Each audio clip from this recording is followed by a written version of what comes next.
Israel से भारतीयों की सुरक्षित वतन वापसी जारी। तेल अवीव से चौथी फ्लाइट से 274 भारतीय नागरिक पहुंचे दिल्ली। स्वदेश पहुंचे नागरिकों ने मोदी सरकार का जताया आभार।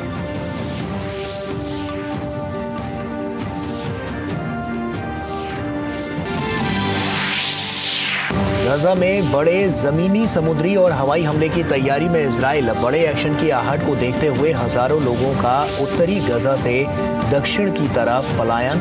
अमेरिका ने इजराइल की सहायता के लिए भेजा दूसरा समुद्री बेड़ा। टकराव में अब तक 3600 से अधिक की मौत।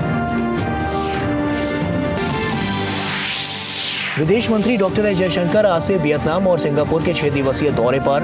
यात्रा के दौरान विदेश मंत्री का द्विपक्षीय सहयोग को बढ़ावा देने पर रहेगा जोर। मिसाइल मैन के नाम से विख्यात पूर्व राष्ट्रपति डॉक्टर एपीजे अब्दुल कलाम की जयंती आज। राष्ट्रपति, प्रधानमंत्री, गृह मंत्री सहित कई गणमान्य लोगों ने किया नमन। शिक्षा और नवोन्मेष में अभूतपूर्व योगदान के लिए देश कर रहा है डॉक्टर कलाम को याद। महाराष्ट्र के औरंगाबाद सड़क हादसे में 12 लोगों की मौत, 23 जख्मी। प्रधानमंत्री ने जताया दुर्घटना पर गहरा शोक। मृतकों के परिजनों को पीएम रिलीफ फंड से 2 लाख रुपए, घायलों को 50,000 की राहत राशि की घोषणा। आईसीसी वनडे विश्व कप में इंग्लैंड और अफगानिस्तान के बीच मैच जारी। अच्छी शुरुआत के बाद लड़खड़ाई अफगानिस्तान की पारी।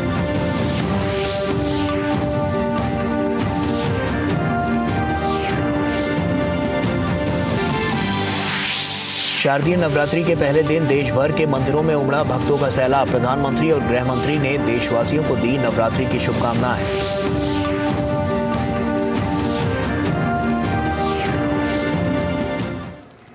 नमस्कार, आप देख रहे हैं डीडी न्यूज। आपके साथ मैं हूं गौरव श्रीवास्तव। भारत सरकार के ऑपरेशन अजय के तहत इजराइल से भारतीयों की सुरक्षित वापसी जारी है। ऑपरेशन अजय के तहत इजराइल से 274 भारतीय नागरिकों को लेकर चौथी उड़ान दिल्ली हवाई अड्डे पहुंची। केंद्रीय मंत्री जनरल वीके सिंह ने इजराइल से लौटे भारतीयों की अगवानी की। वीके सिंह ने प्रत्येक भारतीय नागरिकों को तिरंगा देकर उनका स्वागत किया। केंद्रीय मंत्री जनरल वीके सिंह ने डीडी न्यूज से खास बातचीत में कहा कि इजराइल में रह रहे भारतीय लोगों को वापस स्वदेश लाने का अभियान जारी है।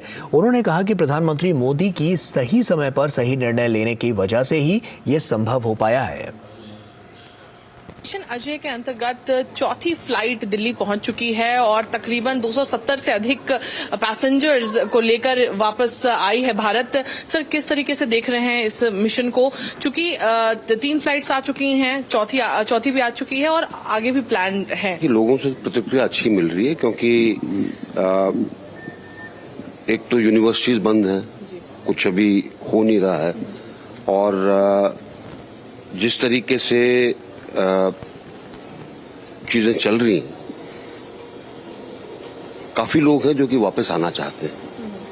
तो भारत सरकार ने उनको सबको लाने के लिए एक पूरा का पूरा ऑपरेशन जो है उसके लिए है। अभी स्पाइस जेट की फ्लाइट आ रही है, यही वापस जाएगी शाम को। फिर जो बाकी लोग हैं, जैसे जैसे लोग बाग आते हैं जो अपने को रजिस्टर कर रहे हैं एम्बेसी में, उनको लेकर आ रहे हैं। सर, हमने पिछले भी कई फ्लाइट्स में जो लोग आए थे उनसे बात की, उन्होंने कहा कि बड़ा टाइमली है। तो चूंकि आप भी इस बारे में जानते हैं कि क्या परिस्थिति वहां पर खड़ी है लोगों के लिए और कितना खतरा है उसके बीच में। मैं तो कहूंगा कि मैं उन सबको धन्यवाद देना चाहता हूं कि उन्होंने समझा है कि टाइमली क्या चीज होती है। नहीं तो आमतौर पर जब भी हमने मिशंस किए हैं वो तब देर हो जाती है, उसके अंदर लोग बाग निकलते नहीं है, लोग बाग आना नहीं चाहते। जब हम लोग कहते हैं भाई अभी आप रजिस्टर करिए और चलिए, तब कोई नहीं करता। यहाँ पर मैंने देखा कि रजिस्ट्रेशन भी जल्दी हुआ है और जो लोग आना चाहते हैं, खासकर आपने देखा होगा शुरू की जो फ्लाइट है उसमें बच्चे काफी थे, क्योंकि चीजों के लिए थोड़ी तकलीफ लोग बाग सोचते हैं होगी, तो इसलिए लोग बाग आ गए हैं। सर, आपने तो कई इवैक्यूएशन मिशंस को खुद भी मॉनिटर किया है, किस तरीके से देखते हैं जो भारत का पेस है कि अब इवैक्यूएशन मिशंस बड़े सीमलेस होते हैं? हमने ऑपरेशन गंगा भी देखा, आपको भी देखा था, आप एक बॉर्डर पे मौजूद थे। एक चीज जो मैं कहना चाहूंगा कि 2014 के बाद मोदी जी के नेतृत्व में भारत सरकार ने एक बहुत बड़ा संदेश जनता को दिया है कि अगर आप दुनिया में कहीं भी फंस जाएंगे तो भारत सरकार आपके बचाव में आपको लेकर आएगी। और जितनी भी चीज आप देखते जाइए, यमन देखिए, आप इराक देखिए, आप लीबिया देखिए, कुछ भी, तो यूक्रेन देख लीजिए, कोविड के दौरान देख लीजिए, जहां पर भी जरूरत पड़ती है सरकार पूरे तरीके से, और अब ये सब चीजें स्ट्रीमलाइन हो गई। हमारे विदेश मंत्रालय में भी, हमारे नागर विमानन मंत्रालय में भी ये चीजें सब स्ट्रीमलाइंड हैं, और मैं तो कहूंगा पत्रकारों के लिए भी स्ट्रीमलाइंड है, ताकि आपको पता है कि किस तरीके से आ रहे हैं, कहां पर आ रहे हैं, पहले नहीं पता चलता था। तो ये अभी अच्छे नियोजित तरीके से सब काम हो रहे हैं, और ये एक ही कारण है इसका, प्रधानमंत्री जी की सोच और समय पर निर्णय देना। और स्वदेश लौटे भारतीय नागरिकों ने सरकार के प्रयासों की सराहना की और आभार जताया। ऑपरेशन अजय के अंतर्गत जो चौथी फ्लाइट है 274 लोगों के साथ दिल्ली पहुंच चुकी है। यहां पर मेरे पीछे आप देख सकते हैं वो लोग मौजूद हैं जो इजराइल से वापस भारत आ चुके हैं। ऑपरेशन अजय के अंतर्गत हम कुछ लोगों से यहां पर बात करेंगे और जानेंगे उनके कैसे अनुभव रहे हैं और किस तरीके से वो यहां पर पहुंच पाए हैं। उनसे बात करते हैं। सर, सिचुएशन क्या रही और किस तरीके से एम्बेसी ने आपको कॉन्टेक्ट किया है? क्या ऑपरेशन अजय? सिचुएशन वहाँ पर खराब है ही, जैसे हम जानते हैं, और एम्बेसी ने काफ़ी हमारे स्टूडेंट ग्रुप से लेके जो एम्बेसी के रिप्रेजेंटेटिव थे वो हमारे पास आए, और हम स्टूडेंट यूनियन भी जो ग्रुप था तो उनसे हम लोग की लिस्ट लेके इवैक्यूएशन हुआ possible, and we would like to thank the Indian government. ये बहुत अच्छा इवैक्यूएशन प्रोग्राम था जिन्होंने उसमें बच्चों को आके, पहले तो एम्बेसी सबसे अच्छे से वहाँ पे यूनिवर्सिटी आई है, हमसे कांटेक्ट किया, उन्होंने पूछा तुम्हें इवैक्यूएट किया जाना चाहिए, if you want to be evacuated तो will do this programme, and उन्होंने अच्छे से प्रोग्राम किया, एंड विद इन 2 days उन्होंने हमें बराबर से इवैक्यूएट किया, वहाँ से बराबर कॉन्टैक्ट आया, मैसेज आया, and everything was very good. It's a really great operation for us, and I will really like to thank government of India. Okay, because actually yes, people were saying yes, Tel Aviv is a bit safe, but actually not, because yesterday we heard a lot of sirens, and even when we were at airport, वहाँ पे भी हमने siren सुना. Okay, and हाँ, missiles आ रही थी continuously, so no one knows कि future में क्या होने वाला है. So thank you so much. Finally we are here. Around, I believe, 250 plus passengers were there in this flight, and all the arrangements were done were pretty good, and honestly Indian Embassy done a fantastic job there. Safety को देखते हुए भारत सरकार ने evacuation किया है, तो ये बहुत अच्छी बात है, क्योंकि अभी जैसे कि वार टाइम हो सकता है और एन नंबर ऑफ पॉसिबिलिटीज है, तो इवैक्यूएशन एक अच्छा डिसीजन था। बहुत बढ़िया इन्होंने इंतजाम किया है और बड़ी सेफली लेके आए हैं ये लोग, सब चीज़ उन्होंने बड़ी अच्छी प्रोवाइड करी है उन्होंने हमारे लिए, एंड वी केम सेफली। बहुत बहुत धन्यवाद, मोदी जी है तो मुमकिन है। इजराइल हमास संघर्ष के एक सप्ताह बाद इजराइल की सेना गजा में बड़ी सैन्य कार्रवाई की तैयारी कर रही है। इजराइल ने संयुक्त जमीनी, समुद्री और हवाई ऑपरेशन की बात कही है। हालांकि इजरायली सेना ने अभी ये नहीं बताया कि ये कार्रवाई कब शुरू होगी। कल देर शाम इजराइल के प्रधानमंत्री बेंजामिन नेतन्याहू उन सैनिकों से मिले जो इस ऑपरेशन की तैयारी में लगे हुए हैं। इस बीच गजा में इजराइल के हवाई हमले जारी हैं। इजराइल उत्तरी गजा के लोगों को दक्षिणी हिस्से की तरफ चले जाने को कह चुका है। खबरों के अनुसार हजारों लोग गाड़ियों, बैलगाड़ियों और पैदल दक्षिणी की तरफ पलायन कर रहे हैं। इस संघर्ष में अब तक लगभग 3600 लोगों की मौत हो चुकी है। इजराइल का कहना है कि उसके 1300 लोगों की मौत हुई है, जबकि फिलिस्तीनी स्वास्थ्य मंत्रालय ने 2300 लोगों की मौत होने का दावा किया है। इस बीच इजरायली फौज ने कहा है कि रविवार को लेबनान के अंदर से इजराइल के एक सीमावर्ती गांव इश्तुला पर एक एंटी आर्मर मिसाइल दागी गई, जिससे 4 लोगों के हताहत होने की खबर है। और वहीं इजराइल और गजा सीमा पर हमारे संवाददाता अमृतपाल सिंह ने हालात का जायजा लिया। मैं इस वक्त इजराइल गाजा बॉर्डर के बहुत नजदीक खड़ा हूं। वो जो मेरे पीछे आप पहाड़ी देख रहे हैं, कुछ ही किलोमीटर यहां से है, उस पहाड़ी के परे गाजा पट्टी है। आप देख सकते हैं कि इजरायली फौज ने यहां टैंक एकत्रित, बड़ी संख्या में टैंक एकत्रित शुरू कर दिए हैं। इंडिकेशंस ये हैं कि इजराइल अब गाजा पट्टी में ग्राउंड मिलिट्री असॉल्ट की तैयारी कर रहा है। अगर ऐसा होता है तो ये चल रहे युद्ध का रुख कंप्लीटली बिल्कुल बदल जाएगा। इजराइल ने ये कॉल दी है कि उत्तर में रह रहे जो पैलेस्तीनी हैं गाजा में, वो साउथ या दक्षिण की तरफ मूव करें। वहीं यूएन ने इजराइल को कहा है कि आप अगर ऐसी डिस्प्लेसमेंट अफेक्ट करते हैं, इसके कॉन्सिक्वेंसेस भयानक होंगे, डेवस्टेटिंग होंगे।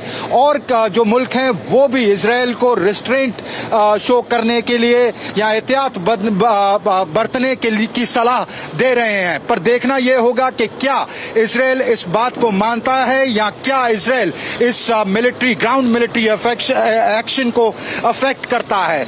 जो उनके जहन में इस वक्त बात होगी कि क्या हमास अगर वो मिलिट्री एक्शन करते हैं, ग्राउंड मिलिट्री असॉल्ट करते हैं, तो क्या हमास ने जो धमकी दी है कि उनके पास जो इजरायली सिविलियंस और सोल्जर्स, जिसमें महिलाएं और बच्चे भी हैं, उनको एक एक करके मारना शुरू कर देंगे। तो शायद इसी कश्मकश में इजराइल अभी ये मिलिट्री स्ट्रेंथ अपनी डिस्प्ले कर रहा है। पर अगर इस एक्शन को अफेक्ट किया जाता है तो युद्ध का रुख एकदम बदल जाएगा।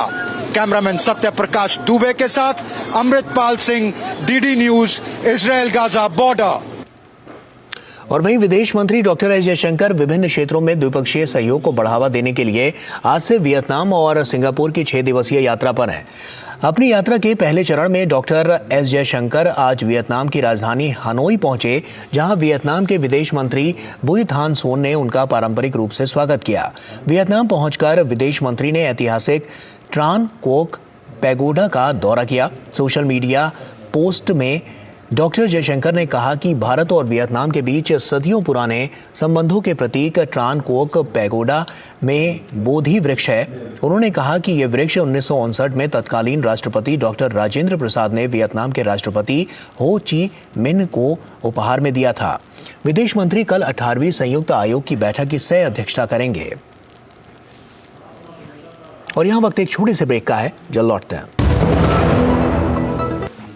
दिन भर की सुर्खियों से अलग खबरों की दुनिया और भी है। खबरें जो आपको दे नया नजरिया, खबरें जिसमें दिखे समाज की परछाई, ऐसी खबरें जो कहती हैं न्यू इंडिया की कहानी,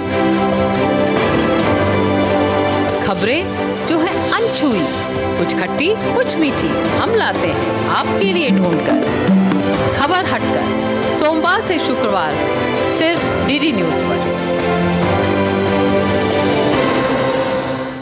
ब्रेक के बाद एक बार फिर से आप सभी का स्वागत है। महाराष्ट्र के संभाजी नगर में शनिवार देर रात एक भीषण सड़क हादसे में 12 लोगों की मौत जबकि 23 लोग घायल हो गए।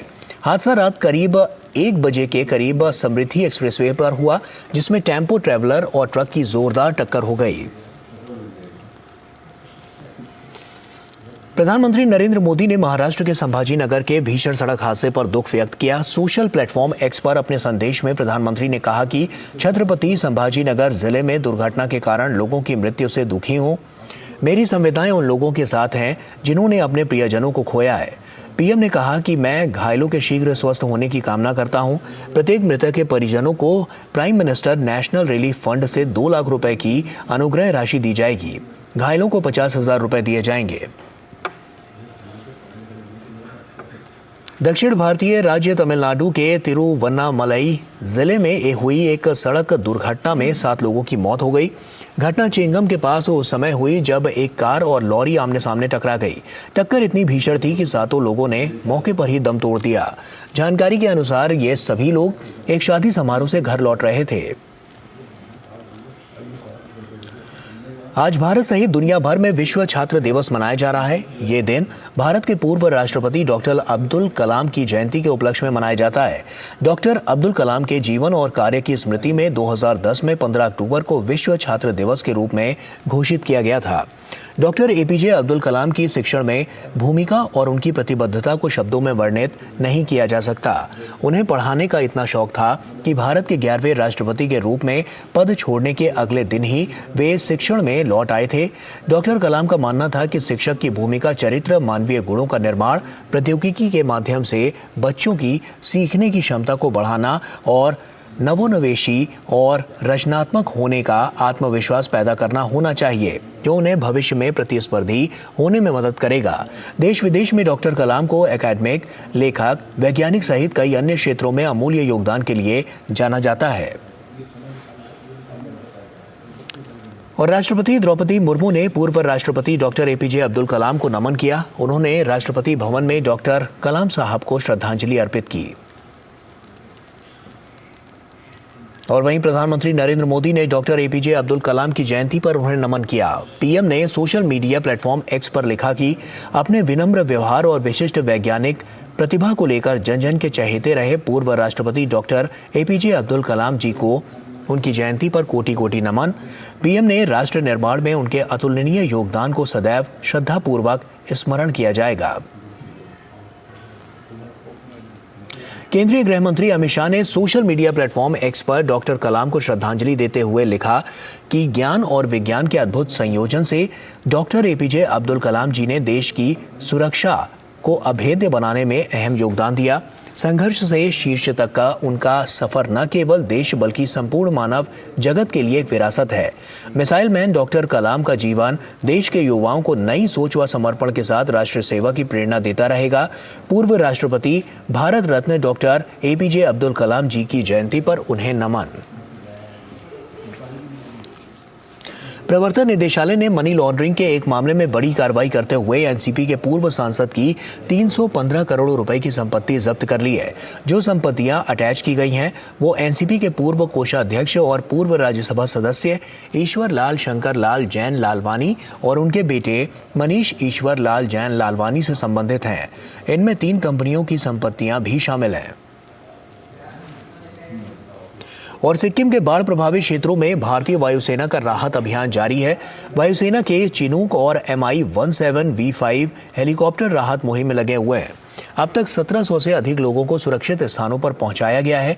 वायुसेना के हेलीकॉप्टरों ने अब तक लगभग 99 टन राहत सामग्री प्रभावित क्षेत्रों में पहुंचाई है।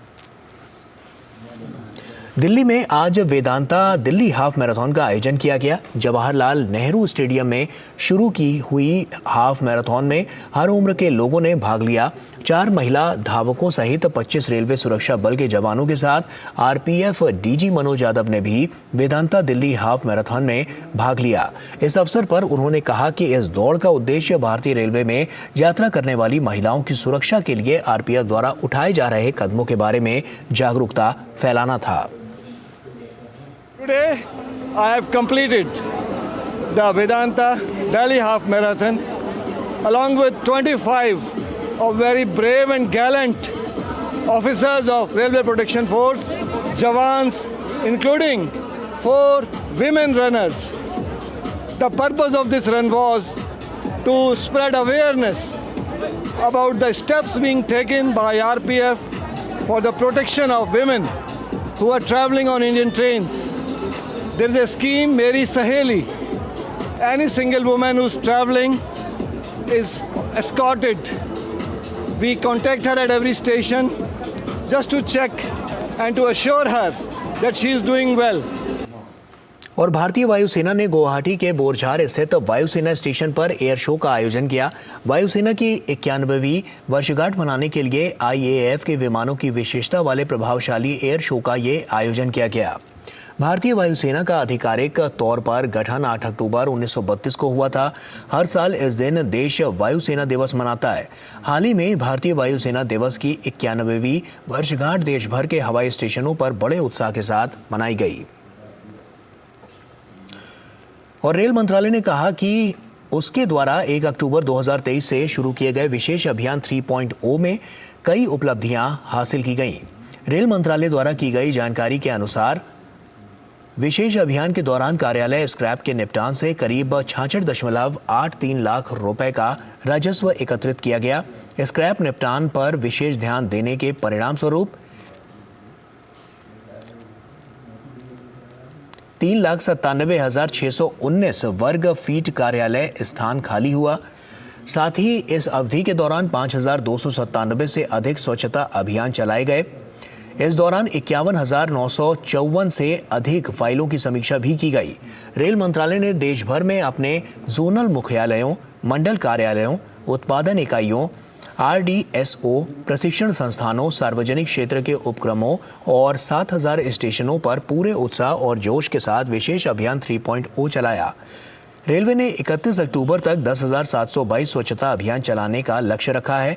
इस अभियान के दौरान कार्यालयों एवं कार्यस्थलों पर स्क्रैप डिस्पोजल पर विशेष ध्यान दिया जा रहा है और 3,18,504 वर्ग फीट जगह खाली कराने का लक्ष्य रखा गया है।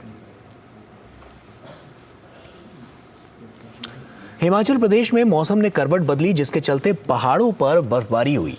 राज्य में मनाली और कुल्लू के ऊंचे इलाकों में ताज़ा बर्फबारी हुई है।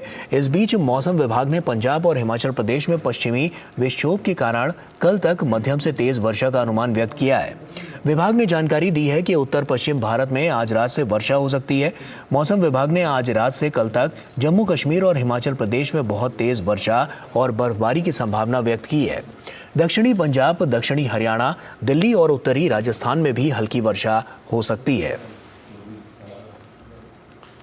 और अब बात शारदीय नवरात्र की।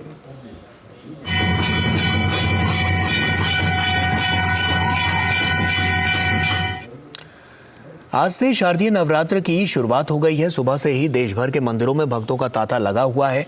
पहले दिन कलश स्थापना की जाती है और मां दुर्गा के प्रथम स्वरूप मां शैलपुत्री की पूजा की जाती है।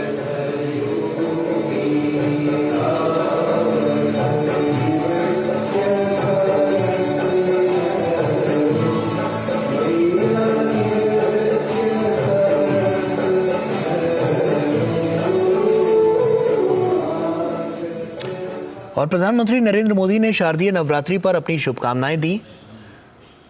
आपको बता दें कि उन्होंने लिखा कि देशवासियों को नवरात्रि की ढेरों शुभकामनाएं। शक्ति प्रदायिनी मां दुर्गा हर किसी के जीवन में सुख, समृद्धि, सौभाग्य और उत्तम स्वास्थ्य लेकर आए। जय माता दी।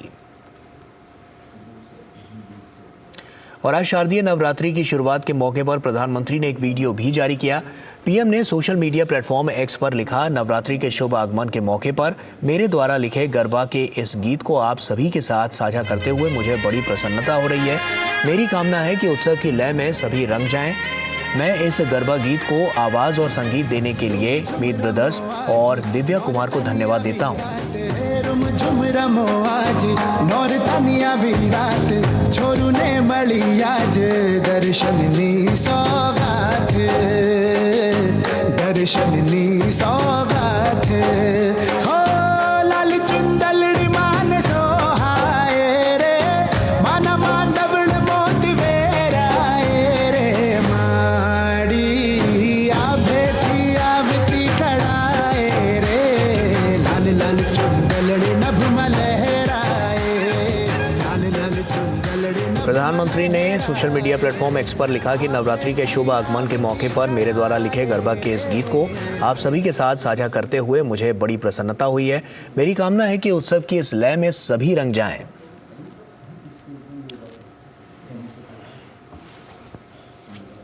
शारदीय नवरात्रि के पहले दिन माता वैष्णो देवी के दर्शन के लिए श्रद्धालु उमड़ पड़े। माता के दरबार में पहुंचे भक्तों से हमारे संवाददाता देवेंद्र ठाकुर ने बातचीत की।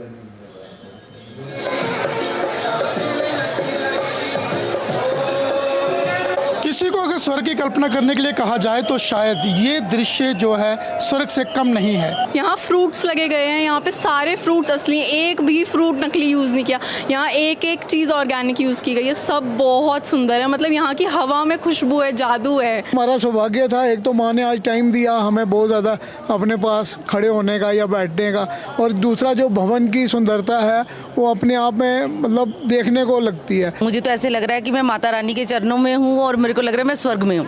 बहुत अच्छा लग रहा है यहाँ पे और बहुत इंतजाम भी बहुत अच्छा है। आज जीवन में पहली बार नवरात्रि के शुभ अवसर पर माँ के दर्शन करने का सौभाग्य प्राप्त हुआ। माता रानी की बहुत ज़्यादा कृपा है। मैं तो हर नवरात्रि आती हूँ, माता रानी बुला लेती है और इतनी प्यारी डेकोरेशन हुई है। माता रानी सबको बुलाए और सब दर्शन करें। बहुत अच्छे दर्शन हुए हैं, सब फैसिलिटीज़ बहुत अच्छी हैं, सब कुछ बहुत अच्छे से है। उस आरती में बैठ के तो एनर्जी, वजन, वो सब में एक वाइब भी अलग था। श्रद्धालुओं का साफ कहना है कि उनका अनुभव जो यहाँ पे है वो एक उच्च स्तर का अनुभव है और उन्हें एक जो वाइब्स की फीलिंग हम कहते हैं वो यहाँ पे जरूर हो रही है। श्री माता वैष्णो देवी श्राइन बोर्ड का भी यही प्रयास है कि यहाँ पे आने वाले श्रद्धालुओं को बेहतर से बेहतर सुविधाएं दी जा सके ताकि उनकी यात्रा मंगलमय रहे।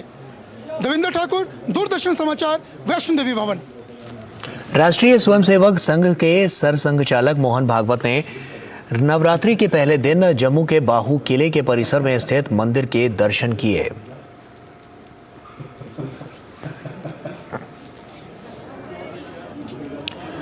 और वहीं वनडे विश्व कप में आज इंग्लैंड और अफगानिस्तान की टीम आमने सामने है। ताज़ा समाचार मिलने तक अफगानिस्तान ने 4 विकेट के नुकसान पर 152 रन बनाए हैं। रहमानुल्लाह गुरबाज और इब्राहिम जदरान ने अफगानिस्तान को शानदार शुरुआत देते हुए पहले विकेट के लिए शतकीय साझेदारी की। दिल्ली के अरुण जेटली स्टेडियम में खेले जा रहे इस मैच में इंग्लैंड ने टॉस जीतकर पहले गेंदबाजी का फैसला किया है। मौजूदा विश्व कप में दोनों टीमों का यह तीसरा मैच रहेगा। पहले मैच में इंग्लैंड को न्यूजीलैंड से हार मिली थी, जबकि दूसरा मैच टीम ने बांग्लादेश को हराया था। वहीं अफगानिस्तान को बांग्लादेश और भारत के खिलाफ दोनों मैचों में हार का सामना करना पड़ा है। और इसी के साथ फिलहाल इस बुलेटिन में इतना ही। दीजिए इजाजत, नमस्कार।